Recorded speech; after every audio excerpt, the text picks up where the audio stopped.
Here is square number 8, Mount Fuji, the next design in a Voyage knit-along. In this video, we will discuss the difference between square and knitter's graph paper, as well as the importance of gauge. First, let's talk a bit about graph paper and knitting charts. All of the charts in this knit-along were drawn using a square 10 to the inch graph paper. And I have a sample of it here. So each of these small squares represent the stitches and rows, as I've mentioned before, and in the outline, in darker black lines, marks every 10 stitches and 10 rows. So you know that this is square graph paper because there are 10 squares across and 10 squares high. However, knitting gauge, specifically stockinette stitch, is not a square gauge. When Deborah Newton was designing these motifs, she used what is commonly called knitter's graph paper, which I have a sample of here. In this type of paper, the grid is not square, but it is the same proportion as the knitted gauge. And this particular sample here is 4 stitches and 6 rows, which happens to be the gauge used throughout this knit-along. And you can see here that within each square of the darker line, you have reading across 1, 2, 3, 4 blocks. I'm calling them blocks because they're not square. And then reading up the rows, 1, 2, 3, 4, 5, 6.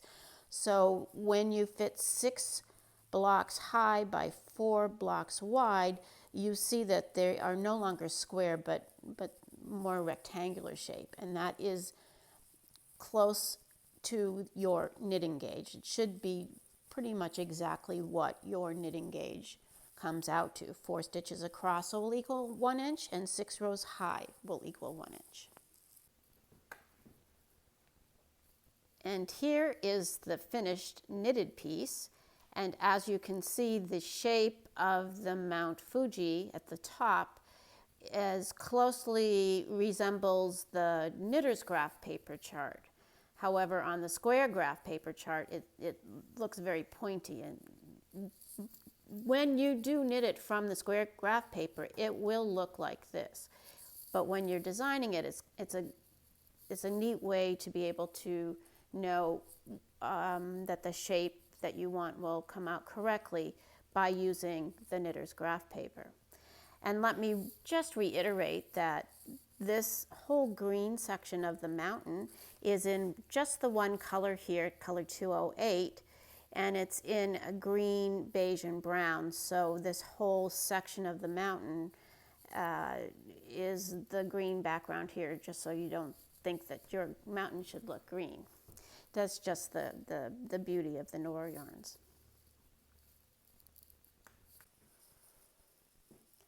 Now a brief discussion about gauge, which I know is everyone's favorite thing to do.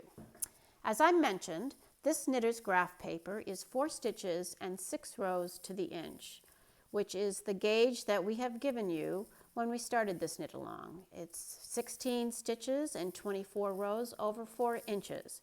And you know why gauge is given over 4 inches? Because we really expect that everyone, when they knit their gauge swatch to test their gauge, will make it at least 4 inches square. If you were only to make it an inch square, it would not be an accurate test of whether you can get that gauge. So I'm going to take this nifty tool, this knit check, and measure my graph paper. And as you can see, this is 2 across and 2 high. So it should have 2 times 4 is 8. There should be 8 boxes. 1, 2, 3, 4, 5, 6, 7, 8 boxes. And with 6 rows to the inch times 2, it should be 12 boxes going up. 1, 2, 3, 4, 5, 6, 7, 8, 9, 10, 11, 12. So you can see that is an accurate gauge for this project. And now let's count the gauge, or measure the gauge on the actual knitted block. So let me count 1, 2, 3, 4, 5, 6, 7, 8 stitches across. And now let's do the rows. 1, 2, 3, 4, 5, 6, 7, 8, 9, 10, 11, 12 rows. And there we have our 4 by 6 or our 16 by 24 gauge on your swatch. Gauge is really, really very important if you want everything to be just right. After completing all your squares and before blocking and sewing them together, measure each one to be sure each is 10.5 by 10.5 inches.